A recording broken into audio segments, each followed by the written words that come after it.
Now बच्चों and correction.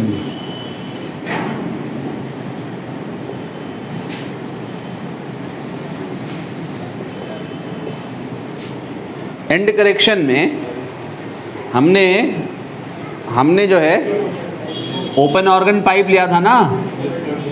Open pipe में कहाँ मिल रही थी? अगर हम सुन लो बच्चों, ये ओपन पाइप है, इसमें डिस्प्लेसमेंट वेरिएशन देखें तो डिस्प्लेसमेंट वेरिएशन कैसा था? ऐसा था ना।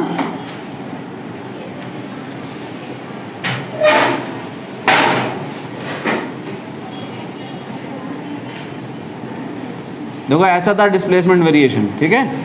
तो हमारी जो एंटी नोड मिल रही थी वो कहाँ मिल रही थी? ओपन एंड पे मिल रही थी।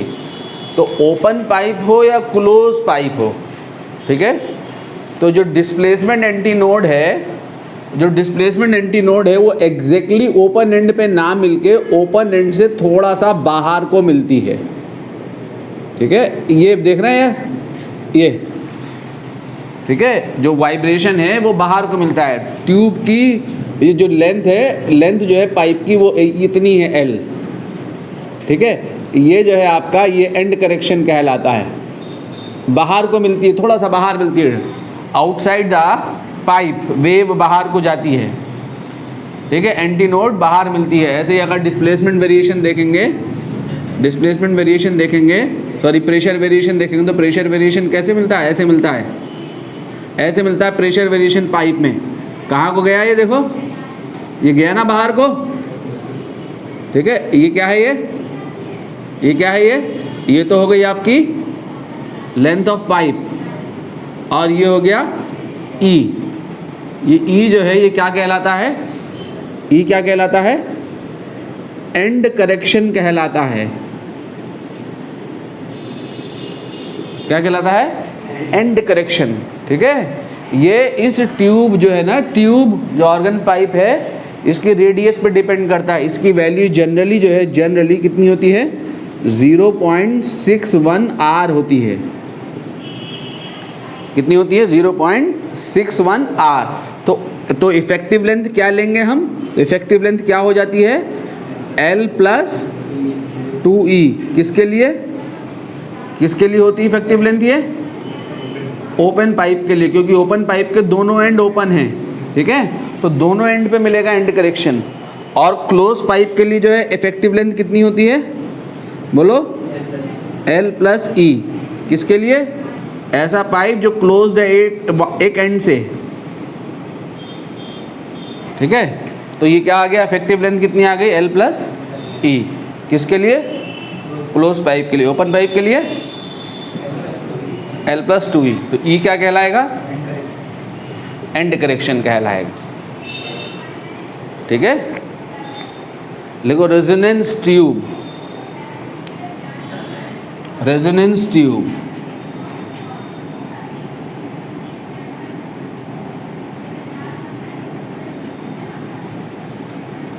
क्या है बच्चों? Resonance tube it is used to determine, लिखो it is used to determine.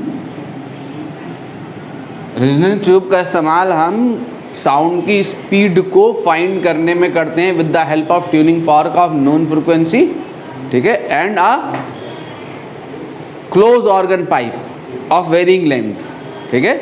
It is used to determine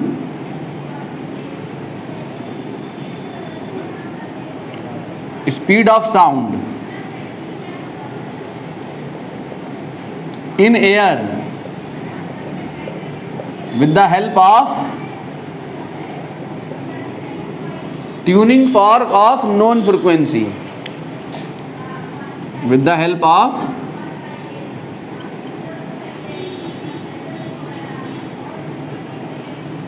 tuning fork of known frequency.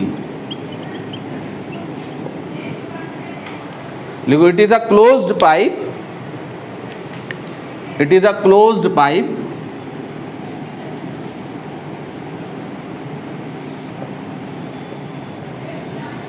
whose length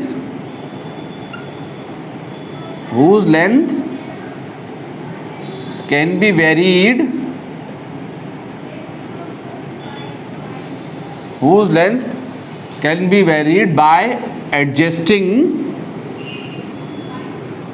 varying level of liquid in the tube, by varying level of liquid in the tube.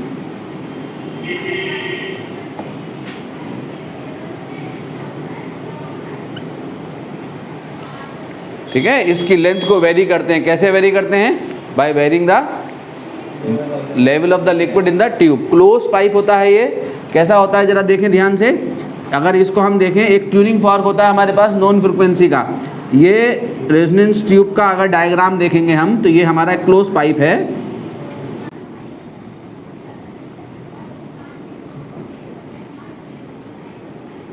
Tuning fork जानते हैं आप? हैं? देखा ना tuning fork कैसा होता है? Steel का यू शेप का। लेबोरेटरी में देखोगे स्टील का ये इसका स्टेम कहलाता है। ये क्या कहलाते हैं? प्रॉन्ग्स कहलाते हैं। ठीक है, इसके स्टेम को पकड़ के जब इसके ऊपर पैड के ऊपर हिट करते हैं इसको, तो ये प्रॉन्ग्स जो क्या करते हैं? वाइब्रेट करते हैं। प्रॉन्ग के वाइब्रेट करने की वजह से क्या होता है? साउंड प्रोड्यूस होता है, एक पर्टिकुलर फ्रिक्वेंसी का साउंड प्रोड्यूस होता है।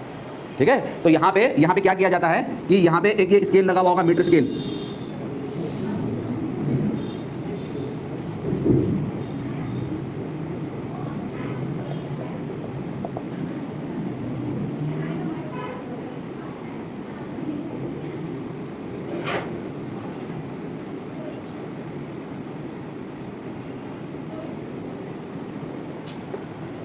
ये आपका जो है ट्यूनिंग फॉर्क है। ये आपका रेजोनेंस ट्यूब है, ऐसे समझ लें। ये रेजोनेंस ट्यूब है।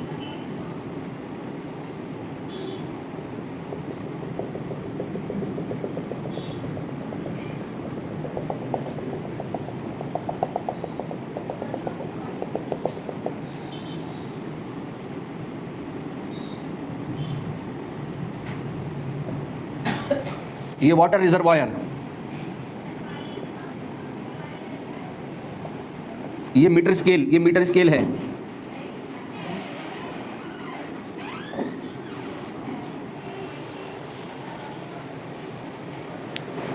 क्या काम है इस रेजोनेंस ट्यूब का? Speed of sound in air find करते हैं हम यहाँ। ठीक है, ये क्या होता है? क्लोज पाइप होता है जिसकी लेंथ को वेरी किया जाता है। ये वाटर रिजर्वायर है, यहाँ पे क्लिप लगा हुआ होता है, ये ट्यूब लगी हुई है, ये क्लोज पाइप है।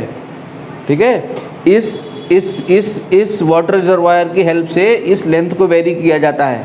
वाटर को ड्रेन आउट करेंगे ना, यहाँ से ड्रेन आउट करेंगे तो लेंथ क्या होगी? धीरे धीरे डिक्रीज करेगी, वाटर इधर शिफ्ट होगा। ठीक है, ये वाटर रिजर्वायर है और ये क्या लगा हुआ है? मीटर स्केल लगा हुआ है। इसके माउथ के ऊपर रख के, इस क्लोज पाइप के माउथ के ऊपर कितनी लेंथ है अभी इसकी? अभी इस पाइप की लेंथ कितनी है? जितना ये एम्प्टी स्पेस है, कितनी लेंथ है ये? ठीक है, ये क्लोज एंड हो गया, ये ओपन एंड हो गया। ठीक, इसके माउथ के ऊपर रख के इस एयर कॉलम को वाइब्रेट कराते हैं, और जब वाइब्रेट कराते हैं तो यहाँ पे लॉन्गिट्यूडिनल वेव प्रोड्यूस होती है। ठीक है, वो लॉन्गिट्यूडिनल वेव की वजह से क्या प्रोड्यूस होता है? साउंड प्रोड्यूस होता है। ये ट्यूनिंग फॉर्क क्या होता है? इसकी फ्रिक्वेंसी नोन होती है, इसकी फ्रिक्वेंसी नोन होती है। तो ट्यूनिंग फॉर्क को इसके ऊपर वाइब्रेट करा के लाया जाता है, वाइब्रेट लगातार कराते हैं और धीरे धीरे यहाँ से वाटर को ड्रेन आउट करते हैं। जब ड्रेन आउट कर रहे होते हैं वाटर को, तो ड्रेन आउट करते करते एक पर्टिकुलर रेंज पे अचानक लाउड साउंड सुनाई देता है, लाउडनेस मिलती है साउंड की। ठीक है, लाउड साउंड सुनाई देने का मतलब क्या हुआ कि इसकी फ्रिक्वेंसी, ये क्या कर रहा है? ये ट्यूनिंग फॉर्क इसमें ऑसिलेशन प्रोड्यूस कर रहा है। ये एयर कॉलम जो ऑसिलेट करा रहा है, कौन ऑसिलेट करा रहा है? ये फॉर्क ऑसिलेट करा रहा है। ठीक है, समझ में आया? तो ये ऑसिलेशन कौन सा ऑसिलेशन कराएगा? फोर्स ऑसिलेशन कहलाएगा, जो हमने एसएचएम में पढ़ा था, फोर्स ऑसिलेशन। तो ये एयर कॉलम को फोर्सली ऑसिलेट करा रहा है ये ट्यूनिंग फॉर्क। ठीक है, एक ऐसा पॉइंट जिस पॉइंट पे इसकी फ्रिक्वेंसी, इसमें जो ऑसिलेशन प्रोड्यूस हो रहे हैं पाइप में, उसकी फ्रिक्वेंसी इस ट्यूनिंग फॉर्क की फ्रिक्वेंसी से अगर एग्जैक्टली मैच कर जाए, तो मैच करने की वजह से क्या होगा? रेजोनेंस आएगा, और रेजोनेंस आने पे क्या होगा? लाउड साउंड सुनाई देगा। ठीक है, लाउड साउंड सुनाई देता है। किस वजह से? रेजोनेंस अकर करने की वजह से। लाउड साउंड सुनाई देने का मतलब ये हुआ कि उस समय पर इसमें जो फ्रिक्वेंसी है, इसमें पाइप में जो वेव प्रोड्यूस, पाइप में जो फ्रिक्वेंसी है वो क्या है? फॉर्क की फ्रिक्वेंसी के बराबर है। और फॉर्क की फ्रिक्वेंसी हमें पता होती है, नॉन फ्रिक्वेंसी का फॉर्क होता है ये, ठीक है। तो हमें इसमें प्रोड्यूस होने वाली वेव की फ्रिक्वेंसी पता लग जाती है, रेजोनेंस कंडीशन अचीव कराते हैं, ठीक है, रेजोनेंस कंडीशन अचीव करा के, ठीक है, उस फ्रिक्वेंसी की हेल्प से और इस लेंथ को मेजरमेंट से, इस मीटर स्केल लगा हुआ ना, इस मीटर स्केल जो लगा हुआ है, इस लेंथ के मेजरमेंट से हम क्या करते हैं, यहाँ पर फाइंड कर लेते हैं। क्या फाइंड कर लेते हैं? स्पीड ऑफ साउंड, ठीक है। लेंथ पता हो और हमें इसमें प्रोड्यूस होने वाली फ्रिक्वेंसी पता हो तो स्पीड ऑफ साउंड कैलकुलेट किया जा सकता है, ठीक है। वाइब्रेटिंग ट्यूनिंग फॉर्क को इसके माउथ के ऊपर लाते हैं और माउथ के ऊपर लाने के बाद इसके एयर कॉलम को वेरी करते हैं, ठीक है। इसका ये इस क्लोज पाइप में एयर कॉलम वाइब्रेट करता है लॉन्गिट्यूडनली, तब तक वेरी करते हैं जब तक कि इसमें जो एयर कॉलम का जो वाइब्रेशन है उसकी फ्रिक्वेंसी ट्यूनिंग फॉर्क की फ्रिक्वेंसी के इक्वल हो जाए। रेजोनेंस अकर करता है, लाउड साउंड सुनाई देता है, ठीक है। उस लाउडनेस पे पता लग जाता है रेजोनेंस है, ठीक है। मान लो पहला रेजोनेंस जो अकर किया वो अकर किया इस फर्स्ट मोड पे ये रेजोनेंस अकर किया, फर्स्ट रेजोनेंस। ये आपका पाइप है, यहाँ पे ये वाटर है, लिक्विड है, ठीक है। ये आपका फर्स्ट रेजोनेंस अकर किया,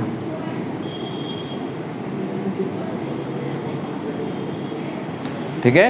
तो यहाँ से आप लेंथ मेज़र कर लेंगे। ये लेंथ कितनी हो गई, बगल में मीटर स्केल लगा हुआ होगा L1, और ये क्या हो गया, एंड करेक्शन E, ठीक है। पहले मोड में ये रेजोनेंस आया, यानी इस मोड की फ्रिक्वेंसी फॉर्क की फ्रिक्वेंसी के इक्वल है, ठीक है। फिर लेंथ को वेरी कराया, फिर सेकंड मोड में रेजोनेंस आएगा। देखो सेकंड मोड में ये आया, मान लो ये सेकंड मोड था, ये सेकंड मोड था। फिर पाइप वाटर को ड्रेन आउट कराते चले गए और ड्रेन आउट कराने पर ये रेजोनेंस अकर किया,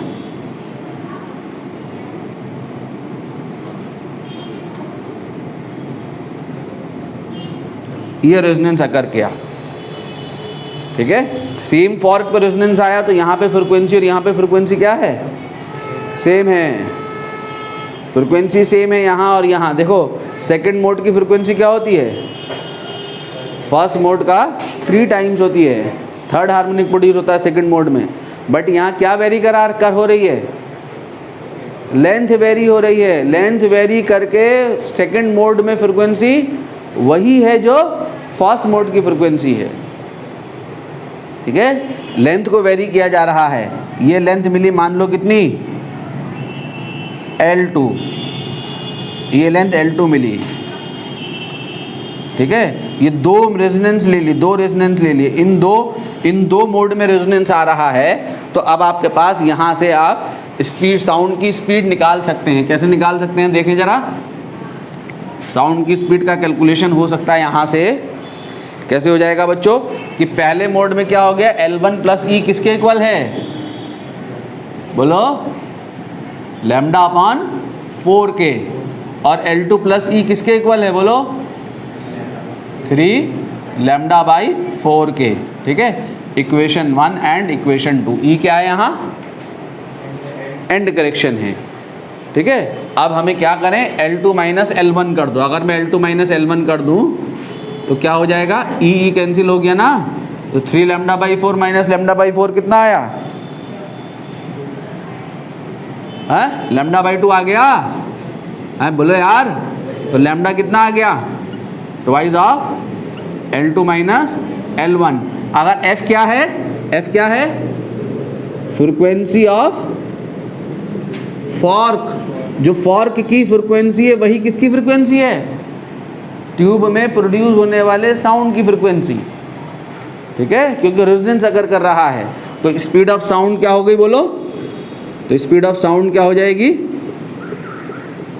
इन air V is equal to क्या बोलो, लैम्डा F लैम्डा, ठीक है। तो यहाँ से उठा के लैम्डा डाल दो और तो V इज इक्वल टू जो है वो कितना हो जाएगा, twice of F into L2 minus L1।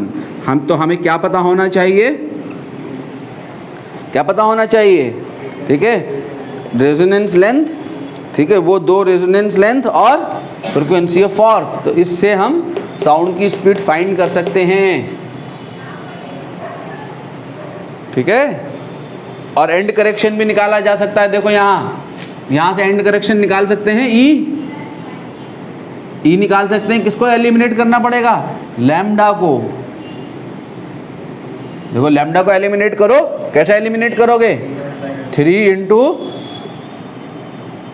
Equation 1 minus equation 2, ठीक है। तो इसे 3 से मल्टीप्लाई कर रहा हूँ इस वाली इक्वेशन 1 को। 3L1 आ गया ये, प्लस 3E माइनस L2। तो 3L1 माइनस L2 और 3E minus E minus 3 minus E plus 2E is equal to कितना? 3 lambda by 4 plus lambda by 4, 0 हो गया ना। 3 से मल्टीप्लाई करा, 3 lambda by 4 minus 3 lambda by 4। इस इक्वेशन को 3 से मल्टीप्लाई करके इससे माइनस करा, तो 2E कितना आ गया? E कितना आ गया देखो तो सही, L2 माइनस 3L1 अपॉन 2। ये एंड करेक्शन है, तो यहाँ से एंड करेक्शन भी निकाल सकते हैं। L2 minus 3L1 upon 2 is the end correction, ठीक है। तो ऐसे साउंड की स्पीड को कैलकुलेट किया जा सकता है।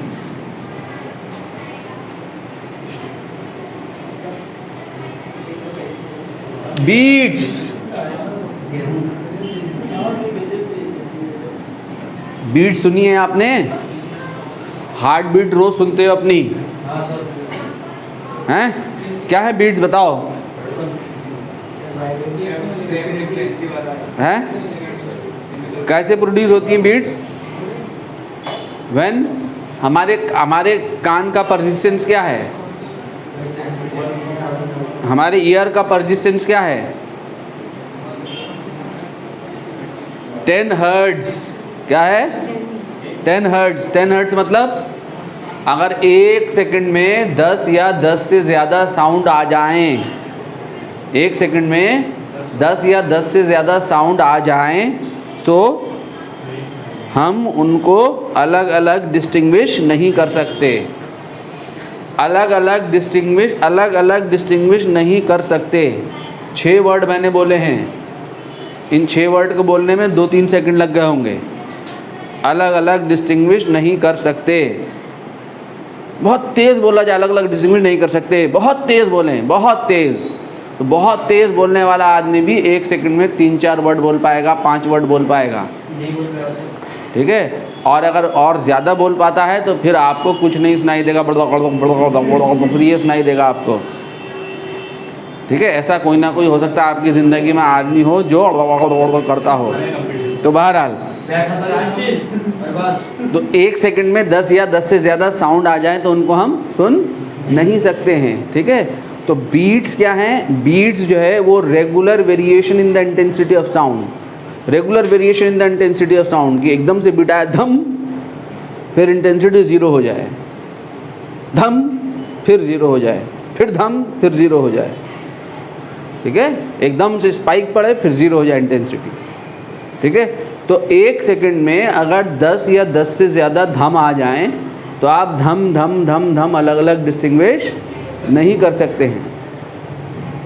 बीट्स के सुनाई देने के लिए हमारे एक परसिस्टेंस क्या है कि 1 सेकंड में कम से कम कितनी आनी चाहिए? 10 या 10 से कम, 10 या 10 से कम।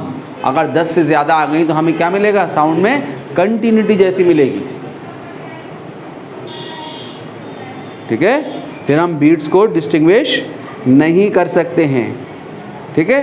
तो बीट्स कैसे प्रोड्यूस होती हैं? तो बीट्स के प्रोड्यूस होने के लिए when 2 sound waves of nearly same frequency, अभी हम स्टैंडिंग वेव पढ़ रहे थे। स्टैंडिंग वेव कैसे प्रोड्यूस होती हैं? जब 2 आइडेंटिकल वेव्स एक ही स्पीड से अपोजिट डायरेक्शन में ट्रैवल करती हैं तो सुपरपोजिशन के बाद हमें क्या मिलती हैं? स्टैंडिंग वेव्स मिलती हैं। उन स्टैंडिंग वेव्स को हमने अभी पढ़ा in a stretched string and close organ pipe and open organ pipe, ठीक है।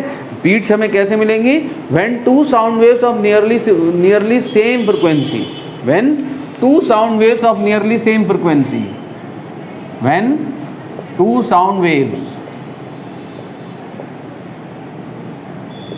Of nearly same frequency,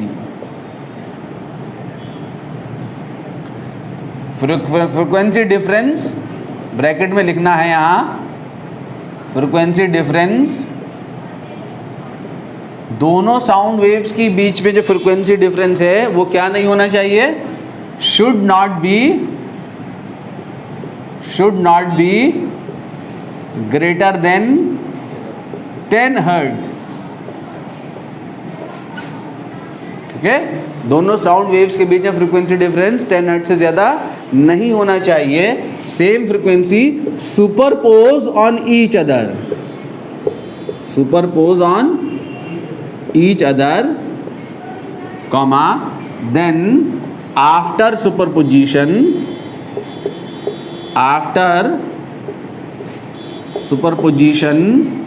beats are results. ठीक है, अगर F1 जो है, F1 है ये frequency of source of sound 1,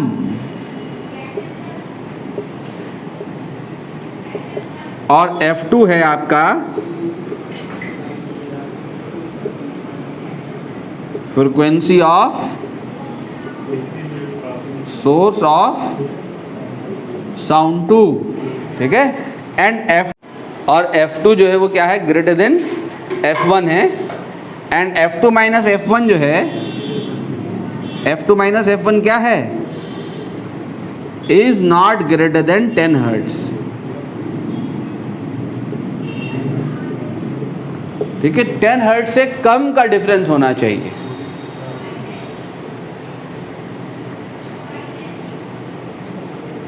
ठीक है, तो बीट्स मिलेंगी, तो जो बीट फ्रीक्वेंसी होगी, वो क्या होगी, बोलो, बीट फ्रीक्वेंसी होगी B is equal to F2 minus F1। इतना हर्ट्ज, इतना बीट्स पर सेकंड, इतना बीट्स पर सेकंड और हर्ट्ज, बीट फ्रीक्वेंसी हर्ट्ज या बीट्स पर सेकंड। ठीक है, जैसे मान लो आपके पास एक क्वेश्चन हो, कहे कि एक फ्रीक्वेंसी है, एक सोर्स ऑफ साउंड है जिससे प्रोड्यूस हो रहा है 504 पाई टी। ठीक है, ये है, एंड ये साउंड 1, और साउंड 2 जो है ये है 20 साइन 516 पाई टी, यह है साउंड 2। Find beat frequency.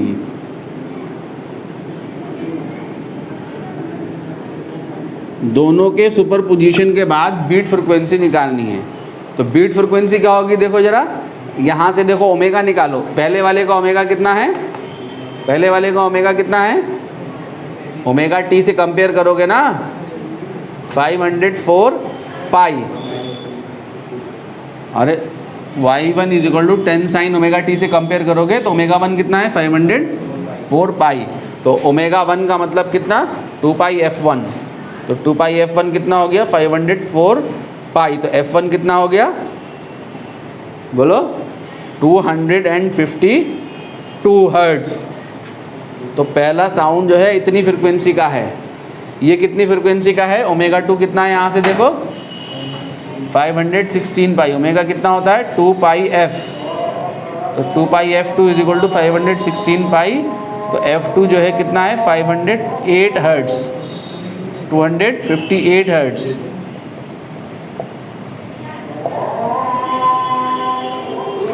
ठीक है, तो बीट फ्रीक्वेंसी आ गई, बीट फ्रीक्वेंसी कितनी आ गई, हार्ट बीट कितनी होती है 1 मिनट में, हैं 1 मिनट में कितनी, एक सेकंड में कितनी हार्ट बीट आती हैं, 1 या 1.5। अगर किसी का 90 बार दिल धड़क रहा है 1 मिनट में, अरे 1 मिनट में 90 बार अगर धक धक कर रहा है तो 1 सेकंड में 1.5 बीट आएंगी। ठीक है, तो क्या हो गया, F2 माइनस F1 करोगे कितना आएगा, 6 बीट्स, 6 बीट पर सेकंड सुनाई देंगी।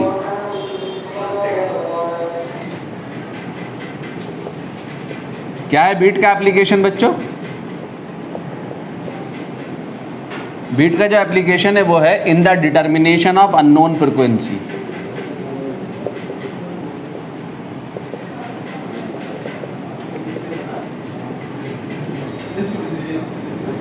इस बीट का इस्तेमाल उस अननोन फ्रीक्वेंसी को डिटरमाइन करने में करते हैं। ठीक है, आपके पास एक स्ट्रिंग है और एक ट्यूनिंग फॉर्क है, आपको दोनों में से किसी एक की फ्रीक्वेंसी पता है, दूसरे की फ्रीक्वेंसी ऑब्टेन करनी है अननोन फ्रीक्वेंसी डिटरमाइन करने में। जैसे मैं 2 ट्यूनिंग फॉर्क के एग्जांपल ले रहा हूँ, ये 2 ट्यूनिंग फॉर्क हैं हमारे पास। ठीक है, इसमें से इस फॉर्क को हमने नाम दिया A और एक दूसरा फॉर्क है हमारे पास, इसको हमने नाम दिया B। ठीक है, FA जो है, FA क्या है, FA क्या है, नॉन फ्रीक्वेंसी है, non frequency of fork A। जब आप लेबोरेटरी में फॉर्क को पकड़ेंगे ना, तो फॉर्क जैसे आप फॉर्क पकड़ोगे तो उसके ऊपर लिखा होगा ये कितनी फ्रीक्वेंसी का फॉर्क है। ठीक है, कि जब हम इसको वाइब्रेट कराते हैं, ये क्या कहलाता है, इसका स्टेम, और ये क्या कहलाते हैं, इसके प्रॉन्ग्स। ये दोनों प्रॉन्ग्स हैं। ठीक है, जब हम इसको वाइब्रेट करते हैं तो इससे ये वाइब्रेशन की वजह से साउंड प्रोड्यूस होता है। एक फॉर्क एक पर्टिकुलर फ्रिक्वेंसी के साउंड को प्रोड्यूस करता है। तो ये हमारे पास जो फॉर्क है इसकी फ्रिक्वेंसी हमें क्या है, नॉन है, ये नॉन फ्रिक्वेंसी का फॉर्क है। और FB क्या है, FB क्या है, unknown frequency of fork B। तो हमें क्या करना है बच्चों, बोलो तो सही, हमें जो है इस फॉर्क की फ्रिक्वेंसी पता करनी है। तो हम क्या करते हैं, इन दोनों फॉर्क को साइमल्टेनियसली वाइब्रेट कराते हैं। दोनों फॉर्क को साइमल्टेनियसली वाइब्रेट कराने पे वाइब्रेट कराते हैं, तो वाइब्रेट कराने पे बीट्स प्रोड्यूस होती हैं, उन बीट्स को सुनते हैं। ठीक है, बीट्स की आवाज़ आती है, हल्की हल्की आवाज़ आती है, तो बीट सुनते हैं। ठीक, मान लेते हैं दोनों को साइमल्टेनियसली वाइब्रेट कराया, तो वाइब्रेट कराने पे जो बीट प्रोड्यूस हुई वो उसकी फ्रिक्वेंसी कितनी है, इतनी है। B जो है वो बीट फ्रिक्वेंसी है। तो इसका मतलब ये हुआ कि FB जो है वो क्या है, फिर मेरा बताओ तो सही, FB क्या है, अगर ये FB क्या होगा, या तो FA प्लस B या FA माइनस B, ऐसा ही होगा ना है। अगर मान लेता हूँ, सुन लो इधर ध्यान से, मान लेता हूँ ये मान लेता हूँ ये 250 हर्ट्ज़ का था, मान लिया अपनी तरफ से कि ये कितने हर्ट्ज़ का फॉर्क है, 250 हर्ट्ज़ का फॉर्क है। ठीक है, और बीट कितनी प्रोड्यूस हुई, 6, ये मैंने मान लिया। ठीक है, जब मैंने इसको इसके साथ वाइब्रेट कराया तो कितनी बीट प्रोड्यूस हुई, 6। तो FB कितना है, या तो 250 प्लस 6 यानी कितना, 256 या 250 माइनस 6 244। ये 256 का है या 244 का है। ठीक है, ये 256 का है या 244 का है, दोनों में से एक है। ठीक है, अब हमें ये डिटरमाइन करना है। तो डिटरमाइन करने के लिए क्या करते हैं, डिटरमाइन करने के लिए 4 बातें कहेगा। ठीक है, 4 बातें कहेगा। पहली बात सुन लो, देखो मैंने क्या माना, मैंने ये माना है कि जो नॉन फ्रिक्वेंसी का फॉर्क है, लेट, अपनी तरफ से लेट माना मैंने। ये न्यूमेरिकल में गिवन होगा, नॉन फ्रिक्वेंसी मानी कितनी, 250 हर्ट्ज़, अपनी तरफ से लेट कर ली, साथ साथ न्यूमेरिकल कर रहा हूँ। ठीक है, और जो बीट फ्रिक्वेंसी है वो कितनी है, 6 हर्ट्ज़ है। कब, जब अननोन के साथ वाइब्रेट कराया। तो अब अननोन जो है या तो कितना हो गया, 256 हर्ट्ज़ हो गया या 244 हर्ट्ज़ हो गया, यही ना होगा हैं। 250 माइनस 6 करोगे, प्लस 6 करोगे 256, और माइनस 6 करोगे 244। इसके साथ डिफरेंस क्या देगा, 6। और इसके साथ भी डिफरेंस 6 बीट देगा, देगा ना। तो अब आपको यहाँ 4 बातें कहेगा। देखो पहली बात, on loading tuning fork b, tuning fork b, पहली बात on loading tuning fork b of unknown frequency.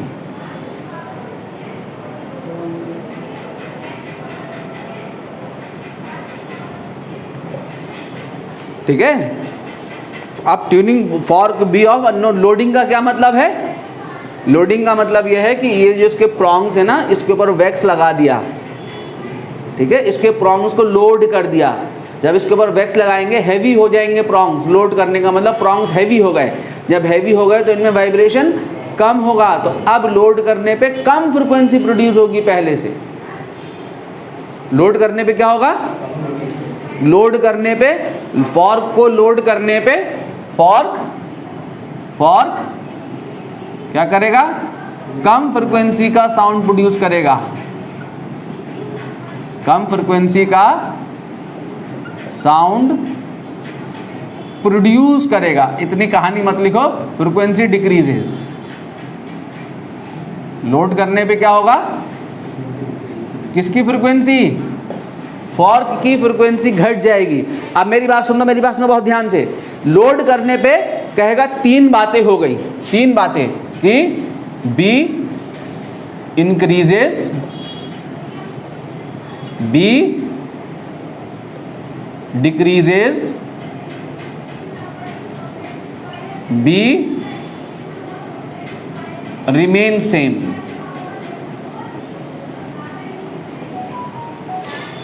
देखो न्यूमेरिकल सुन लो, क्या कहेगा? एक फॉर्क है जिसकी फ्रीक्वेंसी 250 हर्ट्ज है, जब अननोन फ्रीक्वेंसी के साथ वाइब्रेट कराया फॉर्क के साथ तो 6 बीट प्रोड्यूस हुई। अब 6 बीट प्रोड्यूस हो रही है, ठीक है, बताओ अननोन फ्रीक्वेंसी कितनी है? तो अननोन फ्रीक्वेंसी हमें पता लग गया कितनी है, 244 या 256 हर्ट्ज है। इन दोनों में से अब एक को सिलेक्ट करना है, तो एक कैसे सिलेक्ट होगा? एक आगे पढ़ेंगे क्वेश्चन में, तो आगे ये लिखा हुआ होगा on loading tuning fork b of unknown frequency, या तो बी बीट फ्रीक्वेंसी बढ़ गई या घट गई या वही है। बढ़ गई मतलब कितनी बढ़ गई? 6 से मान लो 8 हो गई। घट गई मतलब कितनी घट गई? पहले 6 थी, घट के मान लो कितनी रह गई? 4 रह गई। रिमेन सेम मतलब अब भी कितनी? 6 ही है। ठीक है, लोड करने पे क्या हो रहा है? फ्रीक्वेंसी घट रही है। अब 256 से अगर घटाओगे कितना? अब देखो इन दोनों का डिफरेंस देखो कितना घट रही है। पहले कितना था? 6, पहले अब कितना हो गया? 8। डिफरेंस कितना है? 2। इसका मतलब लोड करने पे इस फ्रीक्वेंसी में कितना का चेंज आ रहा है? 2 का। ठीक है, और लोड करने फ्रीक्वेंसी घट रही है, यहां से घटाओ 256 से 2 नीचे करोगे तो कितना हो गया? 254, 254, और 254 में से 50 माइनस करोगे तो कितना आएगा? 4। तो ये आंसर नहीं है। इसमें से 2 डाउन करो नीचे, 2 डाउन करो, कितना बचा? 242, 242 और 250 का डिफरेंस करो, कितना आ गया? 8। इसका मतलब आंसर इज फॉर कितना हर्ट्ज का है हमारा? 244 हर्ट्ज का। ठीक है, इतने हर्ट्ज का फॉर्क था, इसके साथ वाइब्रेट कराने पे 6 बीट प्रोड्यूस हो रही थी। जब इस फॉर्क को लोड कर दिया तो लोड करने पे अब 8 बीट इसलिए प्रोड्यूस हो रही हैं कि लोड करने पे इसकी फ्रीक्वेंसी रिड्यूस हो गई। ठीक है, रिड्यूस हो गई, कितनी रह गई? 242। ठीक है, और रिड्यूस होंगे तो डिफरेंस जो होगा अब बढ़ेगा। Answer is 244 hertz. ठीक है, अब यहां बीट फ्रीक्वेंसी कितनी रह गई? 4 रह गई।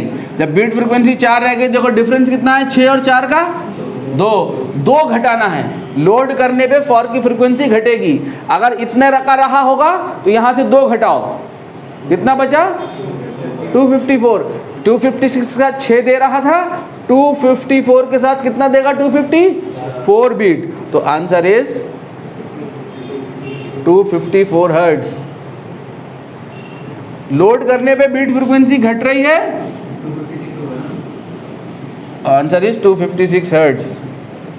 ठीक है, जो पुराना वाला आंसर है वो देना है। ठीक है, लोड करने पे फिर बीट फ्रीक्वेंसी अब सेम है, और जब लोड करूंगा तो फ्रीक्वेंसी कम होगी। इसका मतलब फॉर्क की फ्रीक्वेंसी कम होने के बाद भी डिफरेंस 6 मिल रहा है। इसका क्या मतलब है? इसका क्या मतलब है कि क्या है आंसर है? इसका मतलब 256 का फॉर्क रहा होगा। अब इतना लोड कर दिया, इतना लोड कर दिया कि फ्रीक्वेंसी घट के कितनी आ गई? 244 आ गई। लोड करेंगे तो फ्रीक्वेंसी घटेगी। यहां पे आप इतना लोड कर दिया कि 256 का फॉर्क रहा होगा और उसके साथ डिफरेंस कितना आ रहा होगा? 6 आ रहा होगा। अब इतना लोड कर दिया कि अभी 256 वाला फॉर्क कितने का हो गया? घट के 244 का हो गया। अभी भी डिफरेंस कितना आ रहा है? 6 आ रहा है। तो आंसर इज 256 हर्ट्ज। समझ गया मेरी बात को? ठीक है। दूसरी बात कहेगा, दूसरी बात कहेगा ऑन लोडिंग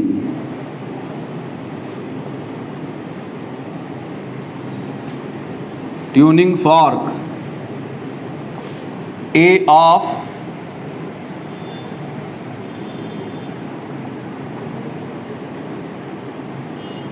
नॉन फ्रीक्वेंसी। अब किसको लोड कर रहा है? नॉन फ्रीक्वेंसी के फॉर्क को लोड कर रहा है। फिर यही 3 बातें होंगी। क्या होगा? या तो बीट फ्रीक्वेंसी लोड करने की वजह से पहले से ज़्यादा हो जाएगी, अब ज़्यादा बीट सुनाई देंगी, या ऐसा भी होगा कि घट जाए बीट फ्रीक्वेंसी, या ऐसा होगा बी रिमेन सेम।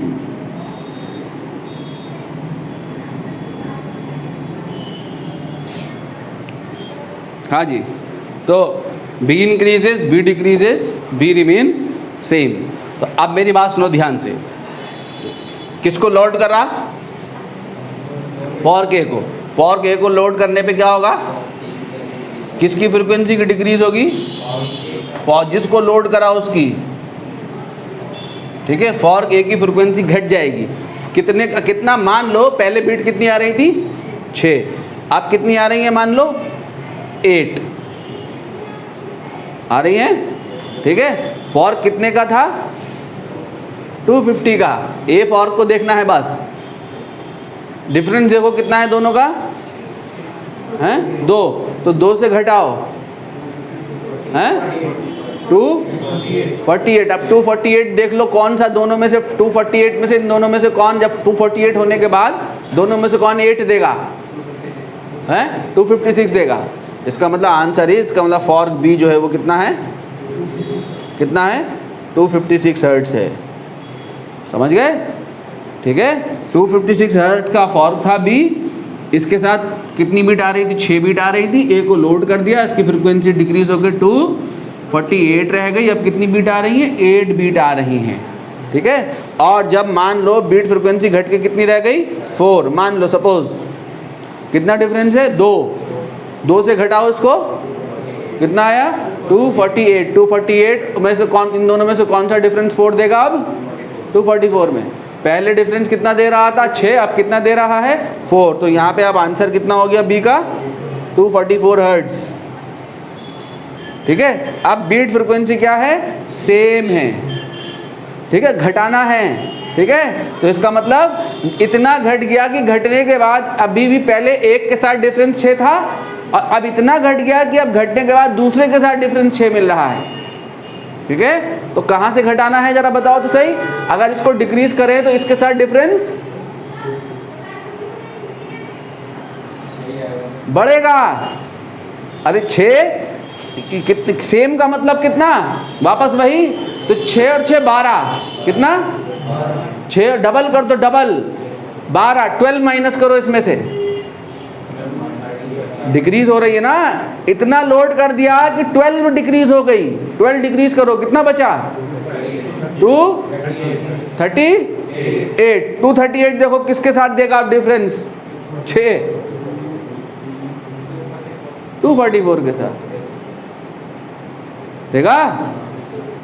तो 250 थी तो 244 के साथ डिफरेंस 6 था, इतना लोड कर दिया इसको कि अब ये घट के कितना रह गया 238, अब भी डिफरेंस कितना है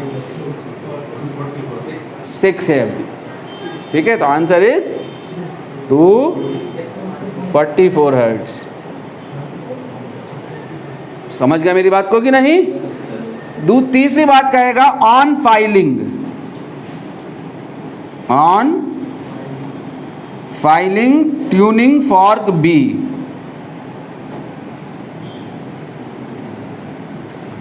ऑफ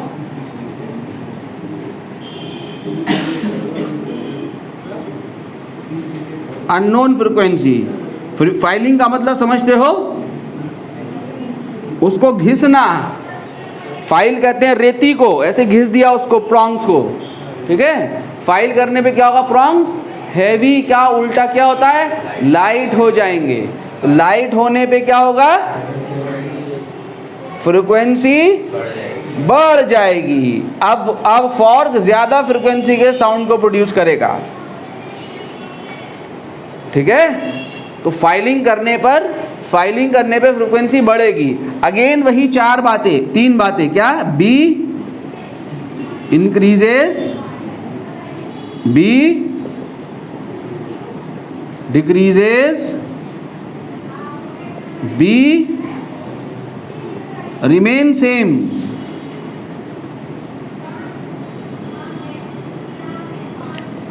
इंक्रीज होके मान लो 8, डिक्रीज होके 4, रिमेन सेम मतलब वही 6 ही। ठीक है, तो अब जरा इंक्रीज करो, किसको इंक्रीज करना है, किसकी फ्रीक्वेंसी को, बी की। पहले कितनी बीट थी 6, अब कितनी हो गई 8, डिफरेंस कितना 2। ठीक है, तो अगर यहां से मैं इंक्रीज करूं 256 से 2 बढ़ा दो, 258 करो, तो 258 के साथ देखो डिफरेंस कितना देगा अब 8, और यहां से 2 इंक्रीज करोगे तो डिफरेंस कितना आएगा 6 का। 2 इंक्रीज करोगे 6 का, किसके साथ आ रहा है 8 का, इसके साथ आ रहा है। तो आंसर इज 256।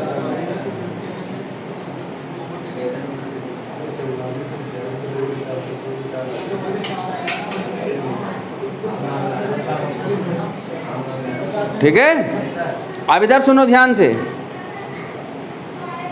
अब बीट कितनी रह गई, यहां बीट फ्रीक्वेंसी घट रही है, और जब बी को फाइल करूंगा तो बी की फ्रीक्वेंसी बढ़ेगी, बी की फ्रीक्वेंसी बढ़ेगी। बीट फ्रीक्वेंसी कितनी रह गई 4, तो बढ़ाओ तो सही, किसको बढ़ाओगे,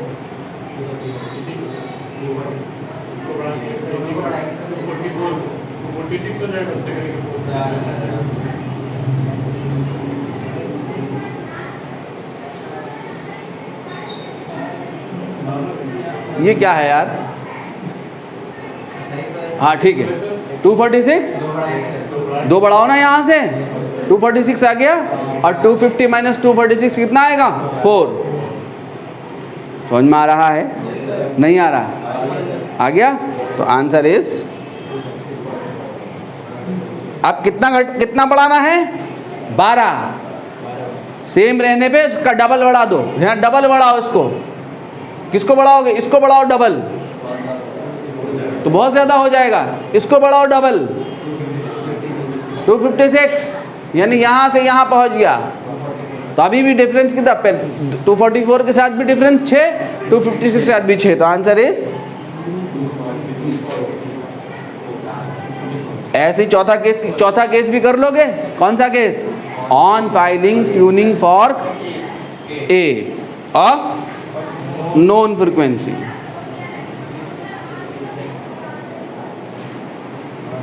ठीक है, इसी तरीके से एक स्ट्रिंग और एक फॉर्क हो सकता है, एक स्ट्रिंग एक फॉर्क हो सकता है, इसी तरीके से कोई भी केस हो सकता है, ऐसे ही बना लेंगे।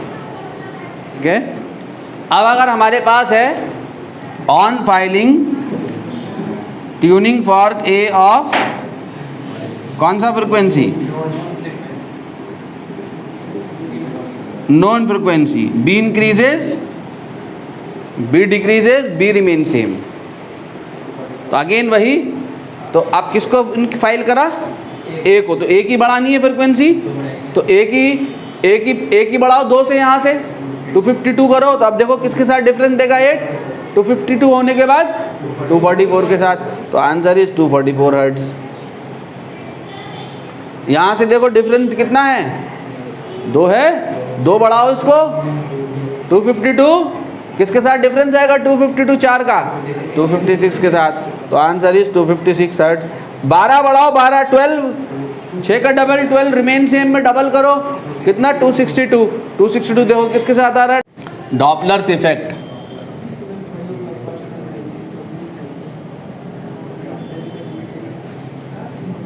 इन sound,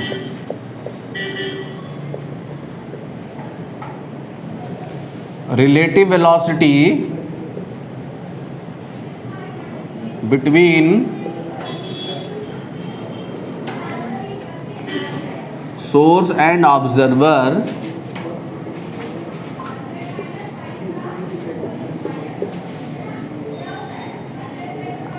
should be appreciable fraction of speed of sound। ठीक है, अगर सोर्स ऑफ साउंड की स्पीड से ज़्यादा हो जाए तो डॉपलर इफेक्ट जो है वो क्या हो जाता है, इनएप्लीकेबल। ठीक है, तो डॉपलर इफेक्ट आपने देखा होगा ना, क्या होता है डॉपलर इफेक्ट? डॉपलर इफेक्ट क्या होता है कि जब सोर्स ऑफ साउंड और ऑब्जर्वर के बीच में, लिसनर के बीच में रिलेटिव मोशन हो रहा होता है, तो लिसनर को जो साउंड की फ्रिक्वेंसी है वो एक्चुअल फ्रिक्वेंसी सुनाई ना देकर क्या होता है, डिफरेंट फ्रिक्वेंसी का साउंड सुनाई देता है। इसे हम क्या कहते हैं, डॉपलर इफेक्ट कहते हैं। ऐसे होता है यार, रेलवे स्टेशन पे आप खड़े हुए हो, तो आपके पास रेलवे स्टेशन पे खड़े हुए हो, दूर से विसल बजाती हुई ट्रेन आ रही है, उसका साउंड आप सुन रहे हो, पहली सिचुएशन। दूसरी सिचुएशन, इंजन खड़ा है रेलवे स्टेशन पे और आप भी रेलवे स्टेशन पे खड़े हो, वो विसल बजा रहा है। ठीक है, वो बजाता हुआ आपकी तरफ आ रहा है और साउंड बजाता हुआ आपकी, विसल बजाता हुआ आपसे दूर जा रहा है। तीनों सिचुएशन में आप आंख बंद करके खड़े हो, तो आपको विसल देख के आइडिया हो जाएगा कि आपके पास इंजन आपकी तरफ आ रहा है या स्टैंडिंग पोजीशन में आपसे दूर जा रहा है। मैं आपको आपके आंख पे पट्टी बांध के खड़ा कर दूँ और उधर से आपको रेलवे के इंजन का विसल सुनाई दे रहा हो, तो विसल से आप अंदाज़ा लगा सकते हो कि ये रेलवे का इंजन हमें अप्रोच कर रहा है या खड़ा हुआ है, रेस्ट में है, या हमसे दूर जा रहा है। कर सकते हो ना? कैसे, क्यों कर सकते हो? क्योंकि तीनों सिचुएशन में आपको साउंड जो है अलग अलग फ्रिक्वेंसी का मिलेगा। ठीक है, आपका कान जो साउंड को, ब्रेन जो परसीव करेगा साउंड को, उसकी फ्रिक्वेंसी अलग अलग होगी। ठीक है, उसी फ्रिक्वेंसी के अकॉर्डिंग आपका ब्रेन डिसाइड करेगा कि दिस रेलवे का इंजन इज अप्रोचिंग टुवर्ड्स अस या रिसीडिंग अवे फ्रॉम अस, या रेलवे इंजन क्या है, रेस्ट कंडीशन में है। तो जब सोर्स ऑफ साउंड और ऑब्जर्वर के बीच में रिलेटिव मोशन हो रहा होता है, तो रिलेटिव मोशन की वजह से साउंड की हमें एक्चुअल फ्रिक्वेंसी ना मिलकर किसी और फ्रिक्वेंसी का साउंड मिलता है। इस इफेक्ट को सबसे पहले डॉपलर्स ने दिया था, उन्हीं के नाम पे इसको डॉपलर इफेक्ट कहते हैं। कैसे मिलता है? जब सोर्स ऑफ साउंड और लिसनर के बीच में सेपरेशन कम हो रहा होगा, दोनों करीब आ रहे होंगे, तो लिसनर को ज़्यादा फ्रिक्वेंसी का साउंड मिलता है, और जब वो दूर जा रहा होगा सोर्स ऑफ साउंड लिसनर से, तो उसको कम फ्रिक्वेंसी का साउंड मिलता है। कम फ्रिक्वेंसी का मतलब साउंड का मोटा हो जाना, होर्स हो जाना। ज़्यादा फ्रिक्वेंसी का मतलब साउंड का क्या होना, पतला होना। तो जब रेलवे का इंजन आपको अप्रोच कर रहा होगा विसल बजाता हुआ, तो आपको उसकी विसल जो है कैसी सुनाई देगी, थोड़ा श्रिल सुनाई देगी। और जब वो आपसे दूर जा रहा होगा तो आपको कैसा सुनाई देगा, मोटा साउंड सुनाई देगा। ठीक है, यही इफेक्ट क्या कहलाता है, डॉपलर इफेक्ट कहलाता है। तो यहाँ पे हम कैसे करेंगे, देखो जरा, यहाँ पे हम क्या क्या लेंगे, यहाँ पे हम लेंगे v हो जाएगा स्पीड ऑफ साउंड। v क्या हो जाएगा, अरे बोलो छोकरो, कहाँ पे,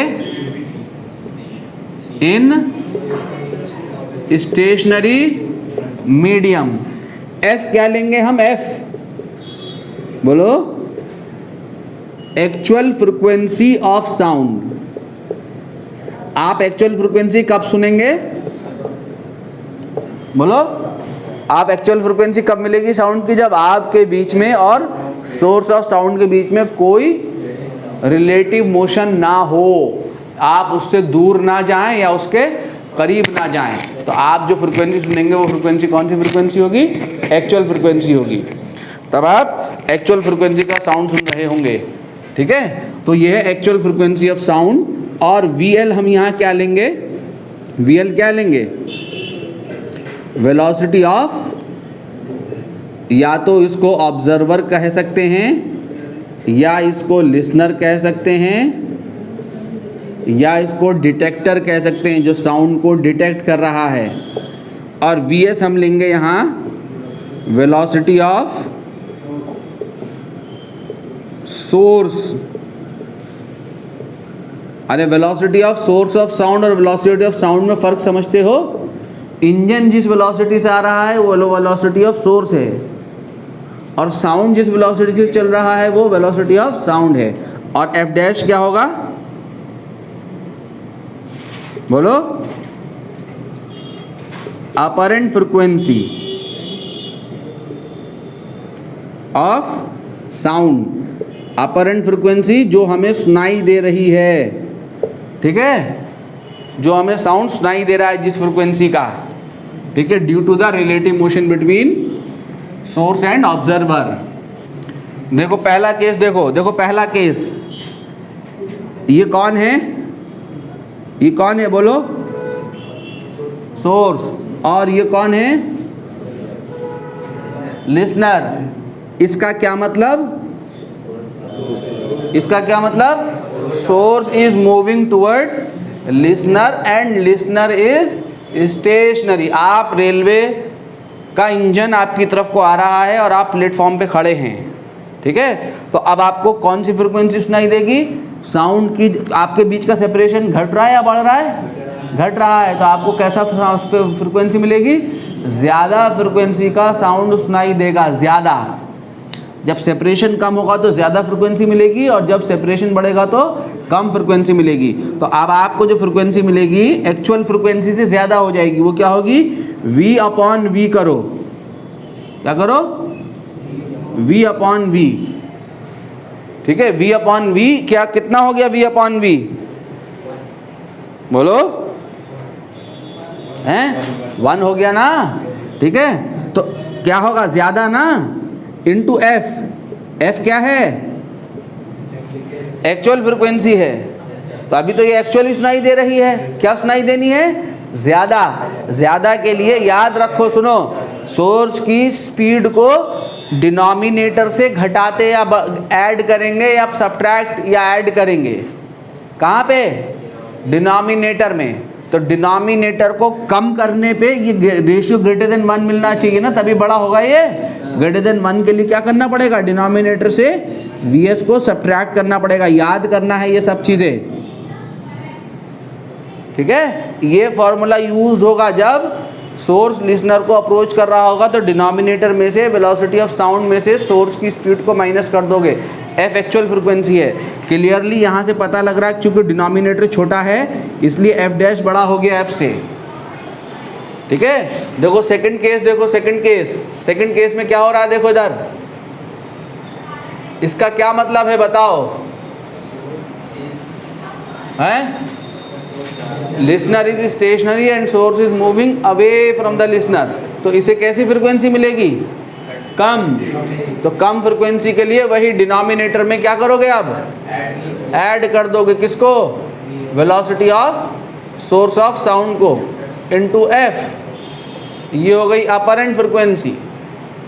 अब F डैश जो होगा वो होगा लेस देन F, ठीक है। तीसरी बात देखो जरा ध्यान से, ये सोर्स है, ये लिसनर है, इसका क्या मतलब है बताओ?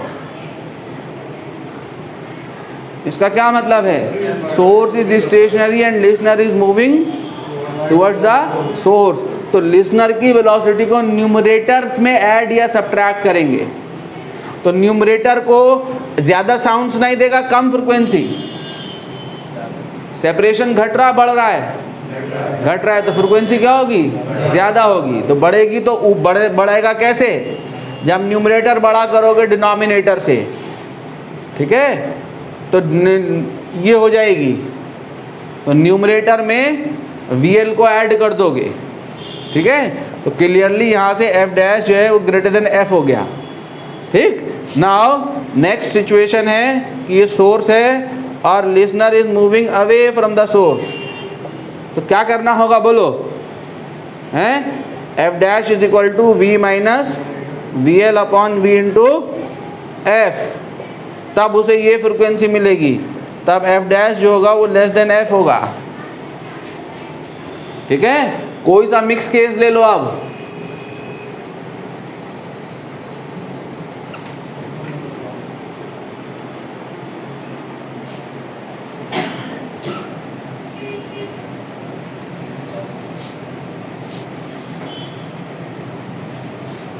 देखो अब इसे किधर दौड़ाऊं, सोर्स को, दोनों को एक तरफ, इसको इधर और इसको भी इधर, तो देखो दोनों से सेपरेशन क्या हो रहा है, कम हो रहा है। तो क्या होगा, देखो सोर्स लिसनर को अप्रोच कर रहा है, तो कौन सा वाला केस है इन चारों में से,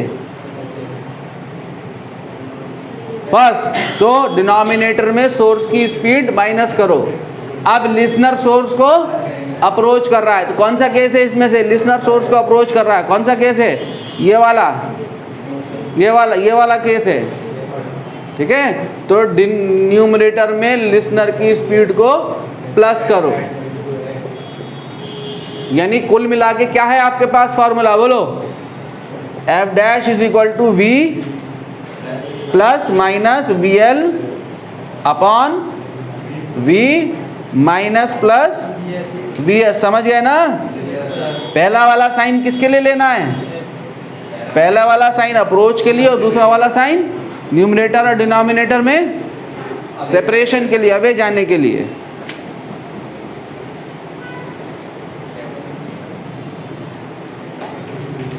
अब देखो एक ऐसा क्वेश्चन आता है, सोर्स इज मूविंग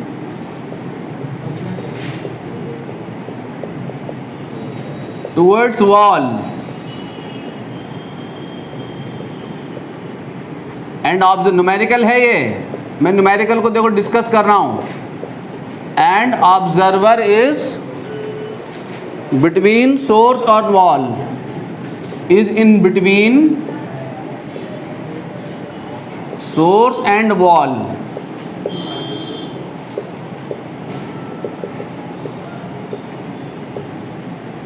देखो ये वॉल है, दीवारें भी सुनती हैं क्या, हाँ कान होते हैं दीवारों के, दीवारों के भी कान होते हैं।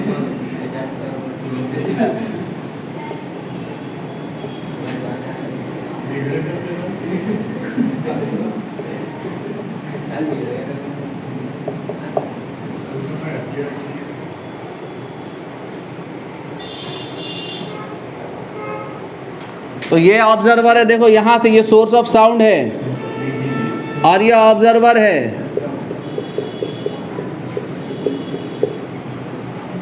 ठीक है, तो ये मूविंग टुवर्ड्स कहाँ, VS वेलोसिटी से कहाँ मूव कर रहा है, ऑब्जर्वर की तरफ को। तो दो फ्रिक्वेंसी सुनाई देंगी इसको,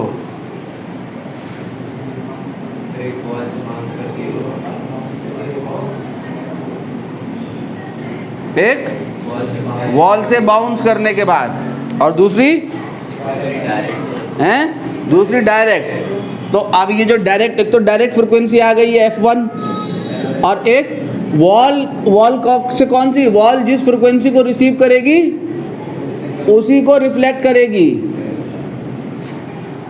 वॉल स्टेशनरी है, वॉल जिस फ्रिक्वेंसी को रिसीव करेगी उसी को रिफ्लेक्ट करेगी।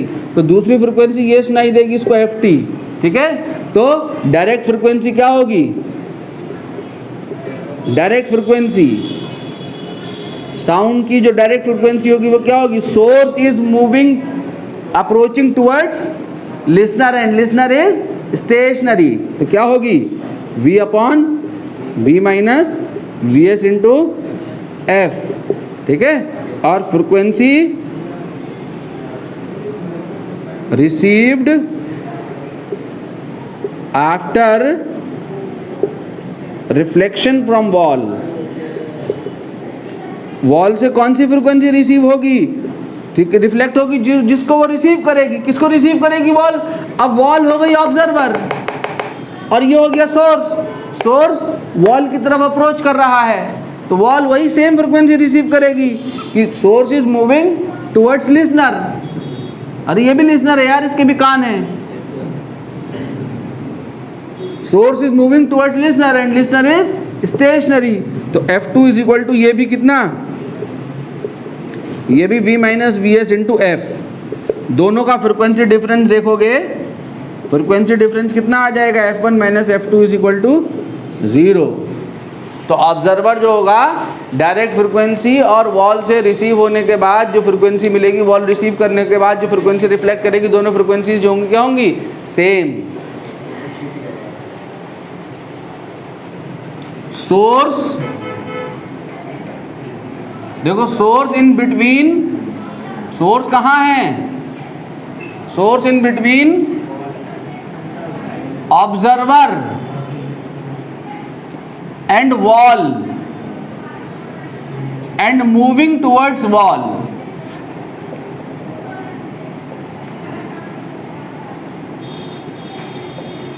ऐसा क्वेश्चन मिलेगा आपको एग्जाम में, क्वेश्चन मिल जाएगा कि एक बैट है, बैट, बैट जानते हैं ना, किसे कहते हैं बैट, ये ऑब्जर्वर है, ठीक है। एक बैट यहाँ ऑब्जर्वर और वॉल के बीच में, बैट जो है, बैट साउंड प्रोड्यूस करता हुआ वॉल की तरफ मूव कर रहा है, ठीक है। या कोई सोर्स ऑफ साउंड ले लूं, सोर्स ऑफ साउंड मूव कर रहा है टुवर्ड्स द वॉल। तो अब अगेन ये दो फ्रिक्वेंसी सुनेगा, एक कौन सी, एक वो फ्रिक्वेंसी जो टकरा के रिफ्लेक्ट होगी, ठीक है, वॉल जिस फ्रिक्वेंसी को रिसीव करेगी उसी को रिफ्लेक्ट करेगी। दूसरी कौन सी, डायरेक्ट, ठीक है। तो डायरेक्ट जो हो गई वो कौन हो गई, डायरेक्ट बोलो। डायरेक्ट के केस में क्या हो रहा है, source is moving away from the listener and listener is stationery, ठीक है। तो क्या होगा, V upon V plus we S into F, और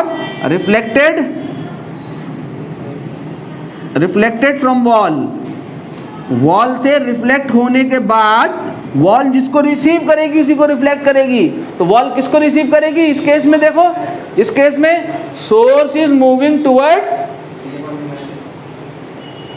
listener, listener is the wall, यहां source is moving towards listener and listener is stationery.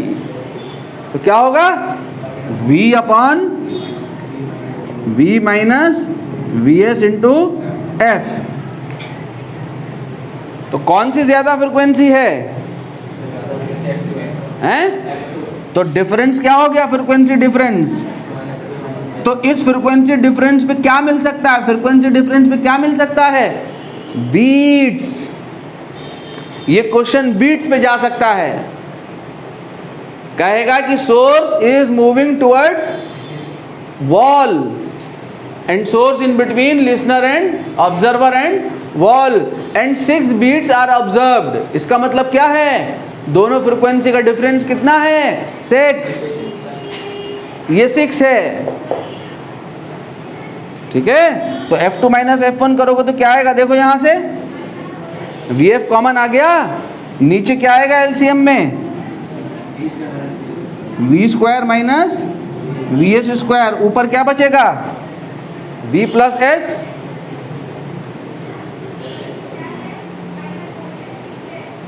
अरे 1 upon 2V VSF, 2V VSF upon V square minus VS square. तीसरा देखो, इस type का numerical आएगा,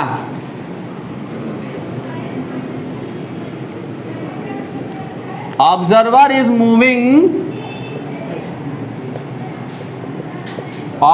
is moving together with source towards wall.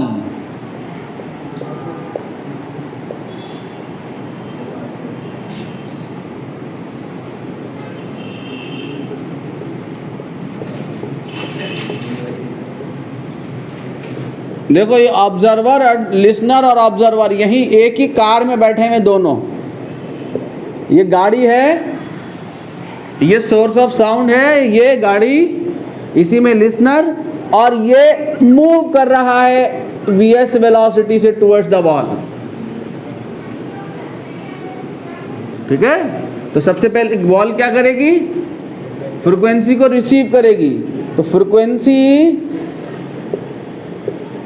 Perceived, या sound perceived bye wall क्या होगा बोलो? इसमें क्या सिचुएशन है? Source is moving towards, observer कौन है यहाँ? वॉल है।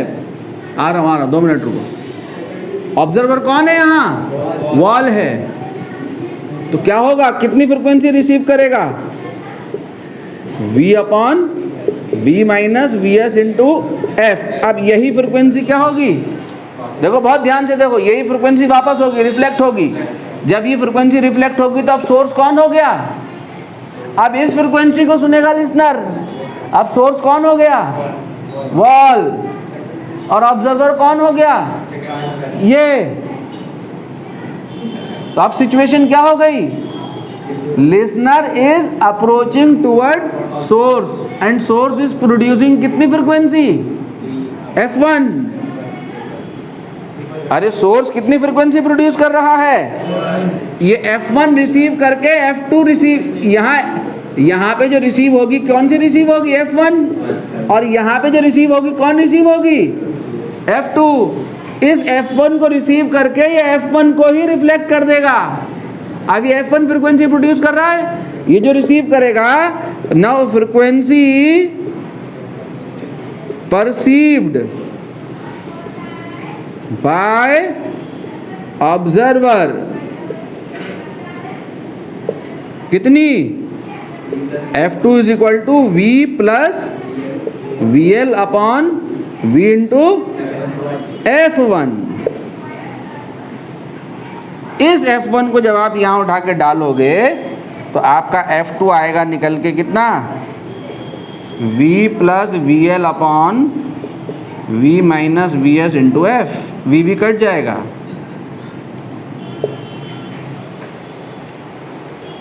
ठीक है, ये 3 न्यूमेरिकल के केसेस बहुत इंपॉर्टेंट होते हैं। एक न एक केस पे क्वेश्चन ज़रूर रखा हुआ होता है। ठीक है, ध्यान से देखेंगे, ध्यान से करेंगे। अगली क्लास में मिलेंगे। Tata bye bye.